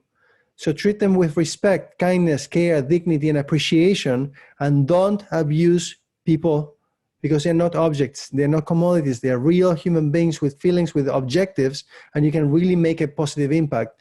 And even if they're not ready to purchase today, just give them space and time. Believe me when I tell you, none of all the purchases that I've made, over $200,000, I do not chase people. Whether it is for a resume, for an interview, for a cover letter, for compensation negotiation, or for immigration, or monetization, those 6 services, I never rush people. I give them the time that they need, the space that they need. They're spending money on me and they have to be okay and they have to be committed. I don't want rash decisions where they regret and then they ask me for the money back. I want people who are serious and committed, and I will never rush back to them. Now, a lot of people have made a mistake where I give them the price, whatever it is, right? A quote, they walk away, and then they show up a year later, and now they are paying 4 times as much. Wow. What did he just say? They're paying 4 times as much? Yes. If I give you a quote, you don't even say thank you, you walk away, and then you come back a year later, you're going to pay whatever price it is today. You're not going to pay. Right. Yeah. Yes. I respect myself, and you have to, all of you, whoever is not leveraging LinkedIn to the max, because it's a gold mine, and I can tell you, I'm just touching copper. I'm not touching anything. I'm not touching the gold yet. I am getting closer and closer to the gold. But if you're not making a penny yet, if you have not learned how to monetize your skills, knowledge, experience, and expertise, learn how to do that and appreciate yourself. And Dave, can I tell you this very, very quickly? The one who was the genius behind all this was not me. It was my wife. When she said to me, Brian, you just mentored 8 people. You have a wife, you have a daughter who is a newborn, you have a dog, you have a family at home, and you're going here like mentoring all these people who will never remember you. Whenever you call them, they will probably not even pick up the phone, right? She was like, don't stop. I was like, but it's so meaningful. It's so powerful. I love doing this. She was like, okay, you care to do it? Bring me money. Just bring me money home. And then she's the one who incentivized me. She was like, okay, you want to live that life? Great. Bring me more money home. Start monetizing. Start. Yeah, absolutely. Making revenue. And she's not mean about it. She's like, just get respected for what you know. Because if you're truly changing people's lives, you're getting them back on their feet, helping them advance in their careers, helping them immigrate to the #1 country in quality of life in the entire world. Charge for your time because your time is precious. And if you don't appreciate your time, nobody else will. So Brian, you've given us 7 more minutes. I want to try to hit as many questions as I can. So give me as concise an answer as you can to this one from Joyce. Joyce is saying, how can I get my posts in front of the people who I want to help? Is this objective dependent on me making connections with them? You don't have to make connections with them. You have to, first of all, start from a place of value, okay? Dig deep, deliver value as much as you can. Just showcase your expertise with every single one of your posts. Learn how to write posts that are attractive, right? That people will want to click on, see more or read more, whatever it is called, that they will want to engage. Write the posts in a format that are conducive of a conversation, okay? A lot of people just put out their knowledge out there, but it's not a conversation. It's a conversation here. You're trying to bring people to ask you questions, to comment to something. Is that why it's called social media? I guess. Right? Let me ask you this question from Jim. Jim is saying, what specifically are you doing, Brian, to generate opportunities from your following? Or is 100% of the business coming to him passively, like his 5 a.m. story? First of all, Brian, before you answer that, let me just clear something up real quick. Yeah. I don't know of any business that's passive, 100% That's what passive. I was going to say, the same. Jim, if you know of one, please let me know. I've tried real estate. You name it, I've tried it. We have multiple properties. People consider that passive income. It's not passive. The other thing I would tell you is that Brian rarely sleeps. He's one of those guys that I sincerely hate. He needs maybe 4 or 5 hours of sleep a night. True. He is anything but passive. So if you think that the revenue is coming in passively, it is not. So Brian, set me straight here. Am I wrong? Tell me, give me some insight here. You're right. I passed out on the couch next to my wife while she was watching, I don't know what. I needed to sleep. I woke up at 2 in the morning. I've been awake right now with all this energy that I hope it's coming across your headphones or and the screen. I've been up since 2 in the morning. Okay, answering, closing that $12,000 sale, all this stuff. I run a webinar for 2 hours and 45 minutes. Then I'm here with Dave. So there's no passive here. I can tell you that I started doing this when I was working full-time. I was working full-time for one organization. Then I went to the government of Canada. I was still working full-time. And I was putting about, I will say I was putting somewhere between 18 and 20 hours worth of work between my full-time employment and LinkedIn. On LinkedIn on my phone, you know how on the iPhone at least, it tells you usage per application. Yep. LinkedIn, I had just on my phone, without counting the computer time, it was 40 hours of LinkedIn on my phone alone. Okay, it's a lot of time on LinkedIn. Now, you might say, I don't have the time, I don't have the patience. Well, now you can see what you can aspire to do. I wish you even more success, but you can see that if you spend the worst hours of your day, 40 hours, right? You spend them on LinkedIn, you can make a lot of money. I basically doubled my compensation, my salary, because of LinkedIn. And this was passively in the sense that I'm not chasing people. I'm not rushing them. I'm not sending connection requests. From that perspective, it is passive. Yeah, maybe that's what Jim meant, that it was incoming, inbound, right? Yeah, so it is coming in. I'm never chasing anybody. From that standpoint, 100%. I will never bring myself. I absolutely dislike people pitching me. Like, I don't want to be pitched anything. Did I ask you for help? What are you pitching me for? Right? So let me discover you. Like, create such great content, which, by the way, I don't call it content. When it's such great content, I call it value. Okay. Value. So in English, there's content creators. So the acronym would be CC, and value creators, which are VC. So VC in the business world are venture capitalists, right? But CC is like CCs. So for me, it's like, don't be a CC, be a VC if you can. Okay, so be a VC and create value. Start from a place of value. Stop with the dogs on unicycles. Create value for people. So I see a question here from Peter. I don't know, Peter, if you're still here. He says, I know that you mentioned it earlier, and I've heard similar things, but it seems like it takes a lot of time to make this work. Of course, you shouldn't expect anything back and just to add value, but I still need a shorter term sale as well. How do I find the balance in making our sales whole in the meantime? I think what he's saying is, look, I know that it takes some time. I know that I have to put out value, but I've got revenue commits, or I've got quotas that, I need to meet now, or I've got revenue I've lost because of COVID. What would your take be on that, Brian? What time? Like, the people that I've mentored, they are in all kinds of industries. And these people have watched my 6-hour videos. And basically in either 1 or 2 days, I have the case of Crystal Duku, who I absolutely love. She's from Trinidad and Tobago, lives in New York City. Watch my one video only. Listen, one video, okay? Go to monetize.com, by the way. Go to monetize.com. Scroll down. You will find that one video, okay? It will blow your mind. One video. She watched it. She doubled her clientele, the number of clients that she had. She recorded a testimonial for me saying, this would have taken me an extra 2, 3, or 4 months for me to do. It took me 2 days. Then I had this other guy who was about to get evicted from his home. In 1 week, he watched my 6-hour videos, $10,000. Then I have another guy, so that's Ricardo Morales. Then who I had on LinkedIn Live just a few days ago. Then I have Jonayad Iqbal, also in New York City. Okay, he's killing it. Like, the guy is like raking in so much money. It's unbelievable. I am so proud of this guy. I hooked up with him on a Zoom call at 2 in the morning. The first time I talked to him.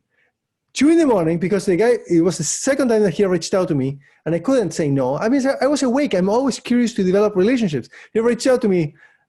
We did a Zoom at 2 in the morning. I opened his mind, and all of a sudden, boom, the guy is like making so much money. He couldn't make a penny before. Sometimes you just need to change your mindset. How you approach relationships, how you approach the universe. What do you do for others? Or are you always expecting things from everybody else? I'm telling you, these people, in days, they were able to generate a killing.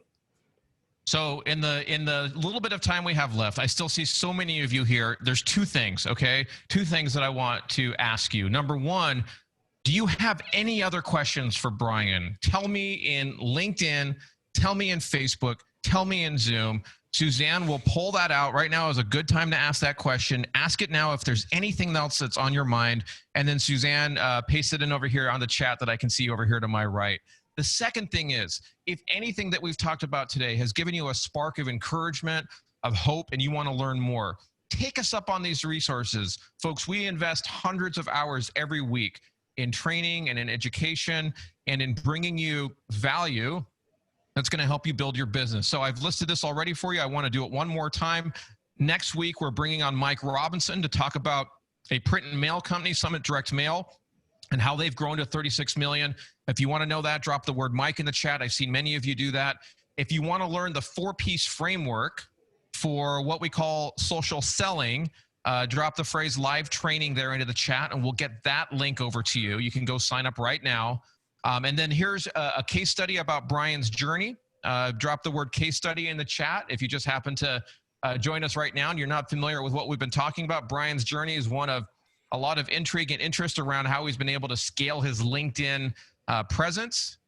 So drop the word case study. And then if you need to fix your profile, if you're wondering, is my profile even broken? Is there something wrong with it? Then you definitely need to take a look at that guide, and we've got that available here for you. One last thing. I've mentioned this to all of you already, and I've seen many of you already sign up. If you want to talk one-on-one about how Opti channel social selling can help you as a sales professional, as a marketer, as a business leader, business owner, if it might help you and you have questions around how would I apply it?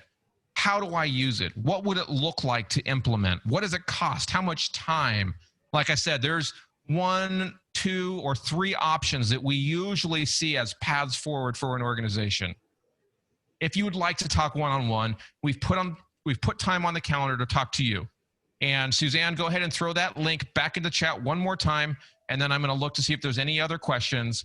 The link that Suzanne's putting out there for you will let you pick a day and a time that's good for you. We will continue the conversation one-on-one. Again, no fee, no charge. We want to do this to help. All right. So if that's of value to you, schedule some time. Basically think about it like this. Maybe it won't work for you, but is it worth at least taking 30 minutes to see if this might help your organization, might help you sell more, whatever it is that you sell, print, additive manufacturing, digital marketing services. We've got so many different types of organizations here. If it might help you, we want to be there to guide you along the way. All right, so Suzanne, let me see if you have any other last minute questions in here. I see you dropping those in the chat. Raymond is asking for the case study. Joanne is saying, Suzanne, can you please share the link for the profile fix? Looks like you're throwing that in. I see some of you have texted me as well, asking for the link to the session for next week. So Chris G, my man. Yes, I will get that over to you. Let me ask one more question of you, Brian, that I see came in through text message here from James, actually in California as well.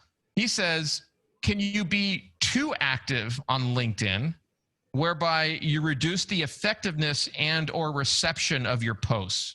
What do you think? It's actually an amazing question, because all the time I hear from people with a smile on their faces saying, Brian, I see you everywhere. Because of what we're doing for you? Yeah, well, you blast my face everywhere, right? No, basically what they refer to is, I see you everywhere. Every single time that I open LinkedIn, you're there. You're commenting, you're posting, you're whatever it is, you're doing it live, whatever it is.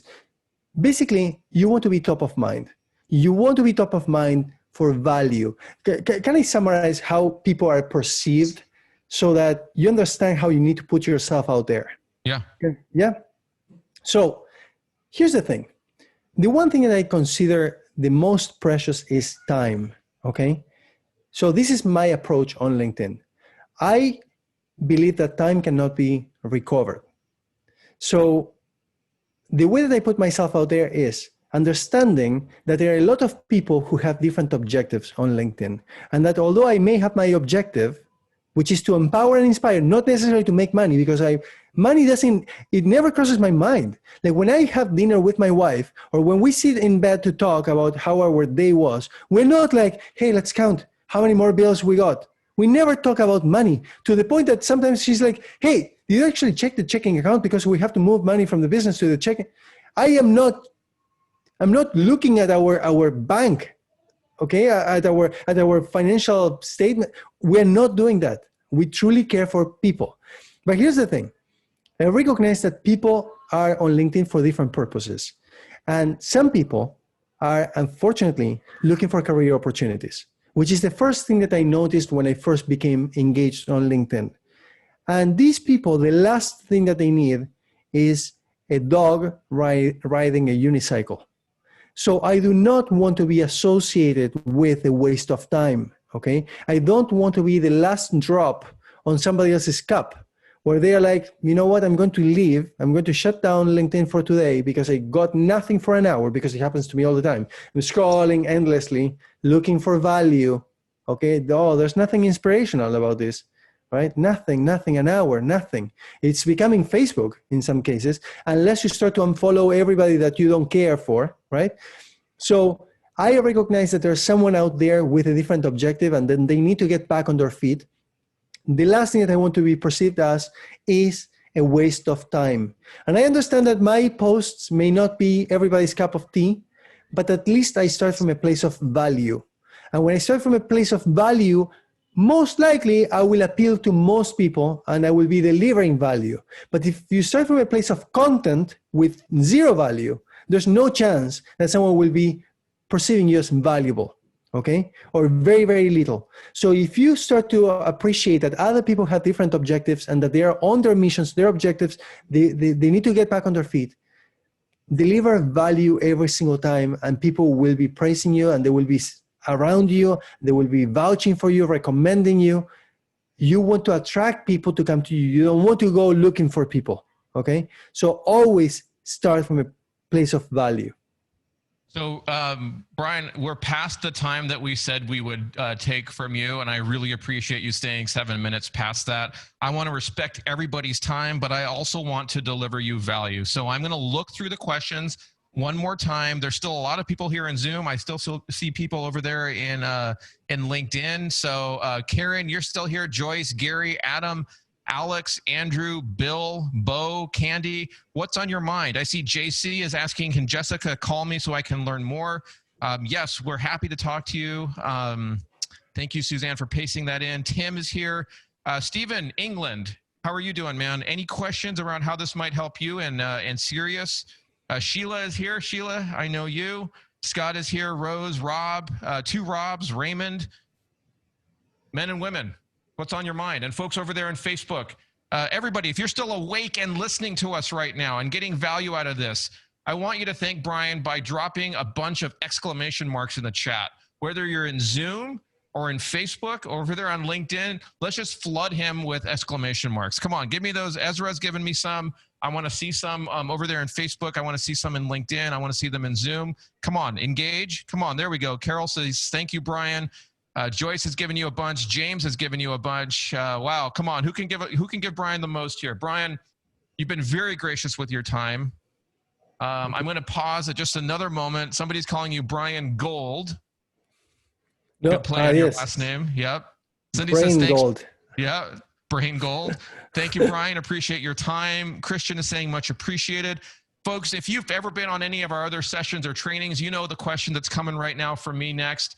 I want to know, what was the one takeaway, the one unlock, the one value bomb that you heard from Brian or that you realized today that is new for you? What was that one thing that you heard that you're going to take out of today's session? That one thing. I took notes. Here's my notepad. I took notes.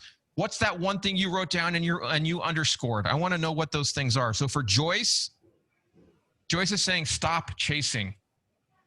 Love it. Love it. Joanne is saying, siphoning.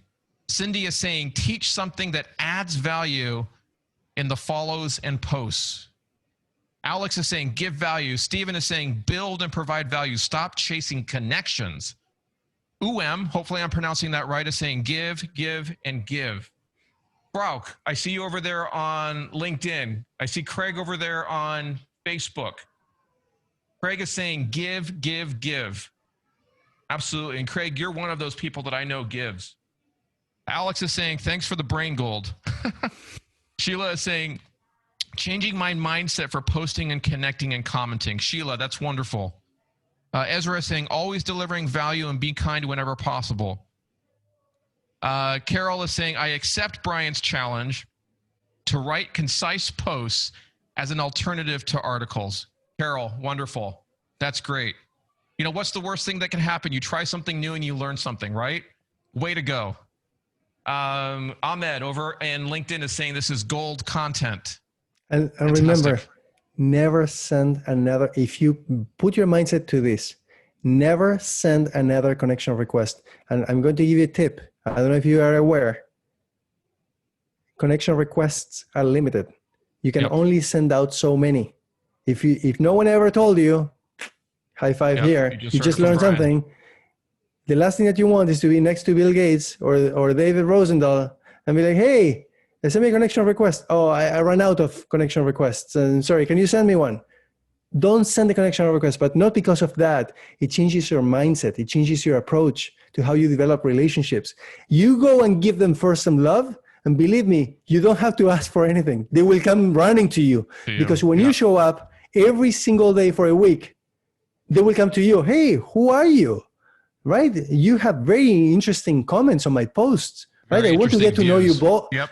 I want to get to know you better. Can we do a Zoom? You didn't even have to ask. You're in a position of strength, of power. If you send a connection request, you're chasing. Don't send any connection request. I see Christian saying one of the things that he took away, I hope it's he, right? Creating layers of value with my posts and presence. Raymond says, believe in your knowledge and experience and learn from new contacts. Stephen England has given you a bunch of exclamation marks. Joanne says, you can't see me, but I'm nodding my head. Matthias, hopefully I pronounced that right, over on LinkedIn. Matthias, did I get your name right? Says take contacts off LinkedIn and into WhatsApp. That was his big takeaway. Fantastic. Can I one more? Sure. Because we're going through this crazy world with a lot of discrimination and so on, right? Things that I personally don't tolerate. I think that we're all human beings. We should all be respected. The one thing that I personally learned, thanks to the story that I shared earlier with you about Jean-Claude, this gentleman from South Africa who was in the logistics industry in South Africa, so completely different geographic location than me. Black, not that it matters, but just pointing it out so that you understand the differences. I was in technology in Canada, white. So on the surface, we are completely different. We have nothing to do with each other. Yet, when he sent me the connection request and I didn't know what it was for, I accepted anyway. And that one person changed my life. And that one interaction allowed me to rediscover myself to the point that I ended up quitting years later, 2 or 3 years later, my career in technology to dedicate myself to empower and inspire people and protect people from across the world. So my request for all of you is unless you're maxed out in connections, accept every single connection request, because you never know what person could potentially impact you and change your life forever. So another way to put that is you could be one inbound connection away from changing the course of your life and your business. Your quota. It happened to me. Yep. You could be one post away from doing those same things. All right. Sheila is asking you, Brian, off topic, what microphone are you using? I am using a Zoom H6. So it comes with all this stuff. Oh, look at that, man. Fancy. Yeah, it's beautiful. I love it. Sheila, did I answer your question? Let me know if you have any other questions about the mechanics here. All right. So over in text message, hey, Suzanne, do you mind put my cell phone number back in there again? I see a number of people have texted me. I will respond in more detail, folks. Thank you for sending in those texts. Suzanne's going to give you my cell phone number again. Please send me a text. If you're wondering why on earth is this crazy guy giving his cell phone number to everybody on earth, it has to do in part with what Brian's been talking about today, right? who knows what would happen tomorrow, or what could happen tomorrow with LinkedIn. I could be shut down. I could be shut out. They could go, I don't think they're going to go out of business. I'm making a bit of an extreme point, but they could go out of business and I lose everything, all of the assets that I've built in LinkedIn, right? But if I have you here in my phone and we have a one-on-one connection where we can text back and forth, I've got an organization of people behind me, right? If you need something and you reach out to me, I can get you help that you need. And if I take it off of LinkedIn, like Brian has taken it to WhatsApp, he's taken it to email. Well, now I have an asset that I own. So thank you. But also, sorry, yeah? keep in mind that someone who really cares to build a relationship with you and treats you like a human being and not just constantly pushes something for their own benefit, but who might actually reach out with a voice note and start to build a real relationship, okay? Yep. Is someone who you want to potentially do business with. Yep. Versus someone who just cares about whatever it is that they want to sell. It's not necessarily with your best interest at heart, but Dave cares to build relationships. I care to build relationships. So absolutely. Yeah. Joyce is saying David with a bunch of exclamation marks. Hopefully, Joyce, that's a good thing. Joyce is actually my mother's name, so I have a special place in my heart for the name Joyce. I see John Miggs, my man over there on, where is he? He's in LinkedIn, says, hey, you guys are still going? Yay. Yeah, Miggs, we're going. All right, so what I'm going to do now, let me look through everybody who's here. If I've missed any of your questions, Suzanne, please let me know if there's any top question that I've missed. Once again, folks, we are here to help you. If you do want to talk about this in greater detail one-on-one and apply it to your business, apply it to the situation that you find yourself in, Suzanne has dropped a link. We're happy to talk to you about that. John is saying, great to connect with you all. Thanks again, Brian Golod. I keep watching for you. I'd like to chat. Awesome. Great, folks. Well, thank you for your time. Brian, are there any last words of wisdom or one last nugget of insight that you want to give everybody before we let everyone go? Just be kind. Be kind to people. Just embrace kindness. And if you don't have anything good to say, don't say anything at all on LinkedIn. You're being watched. People know what you're saying. They can see all your activity. Yep. Be kind to other people and just know that you can have a massive impact in other people's lives. Like I've had over the years on many people who got back on their feet, advancing their careers, and potentially now even immigrate to Canada to live more comfortably, more meaningfully. So just know that every single relationship matters. And one last thing, and this is my favorite. You have the power to save a life on LinkedIn. And it's happened to me where someone reached out, and just because I replied and I gave that person the time of the day, 1 week later, she said to me, Brian, I want you to know that today I'm alive because of you. And she's a mom of a young daughter. I think I'm going to cry just by telling this. Just know that you have the power to save another person's life, to prevent them from being shut down, their hydro, their electricity, from being kicked out, from committing suicide, from doing so many things. When you stop seeing people as objects moving with number signs, right, with dollar numbers on their heads, with targets on their heads, and when you look at people like real people, you will live your life more meaningfully. So please treat people like real people. Beautiful, Brian. You're going to make me cry, man. All right, everyone, I really want to thank you for your time today. If you've gotten value out of this, I'm going to go back here a couple slides. Please let me know. Send a quick chat in for me, for Brian. There's a whole team of people behind this that are helping put this on. This doesn't come lightly, and I also know that it's a lot for you to put this time on your calendar. So we appreciate you, and we're thankful for you in giving us your time. Has this been helpful? Has this been valuable to you? Please, over in Facebook, let us know. And LinkedIn, please drop some comments. Let us know if this has been helpful. Alex is saying, thanks for everyone who put time into this. It was amazing. James is saying, what powerful final words from you, Brian. Great, men and women. And if you want to hear from Mike next week, I hope you can join us again. Next week, we're going to do it at a different time, a little bit earlier in the day. If you don't know Mike Robinson, I don't think, Brian, you know Mike. I don't think that you two know each other, but Mike is another very unique person who has become a friend, a client first, but a friend more importantly. and what they've been able to do in their business, in their print and mail business, and the trajectory of their company's growth, and the insights that he can give you, men and women, I think is going to be quite remarkable. So just like we did today for Brian, when you sign up for that event, I am going to ask you what your number one question is for Mike and his team, okay? Because I want to be able to draw out the insights that are going to be helpful to you. So Suzanne gave you the link to all of the resources that you see here on the screen. Go check that out after the event. If you missed any of them, go check that out. Like I said, if you want to talk one-on-one, we're here to help. Candy is saying, thanks, David and Brian. Life-changing indeed. Joanne says, thank you, David and Team Mindfire. James says, thank you, David, and your organization for bringing these important strategic insights and inspirational people to our awareness. And Joanne, yeah, you know what? Joanne is saying, if you don't believe that this stuff works, ask me. Hey, Joanne, I'm putting you on the spot here, and we're way over time. Would you mind turning on your camera and just briefly telling everybody, since Brian has come from one angle in terms of the products and services that he's offered, would you mind coming on camera and just talk a little bit about what you have experienced in LinkedIn and from LinkedIn? This is completely unplanned, folks. So if she turns me down, it's okay. Let's see if she comes on. I could never turn you down, Dave. Just all right, I'm not dressed for this. That's okay. For behind the camera work. She's completely surprised. She had no idea I was going to do this. And Joanne, I won't keep you long. I know that you've been here since the beginning already. Just a few words for everybody. What has LinkedIn done for your business in terms of your inbound lead flow, your revenue, and your ability to connect with potential and existing customers?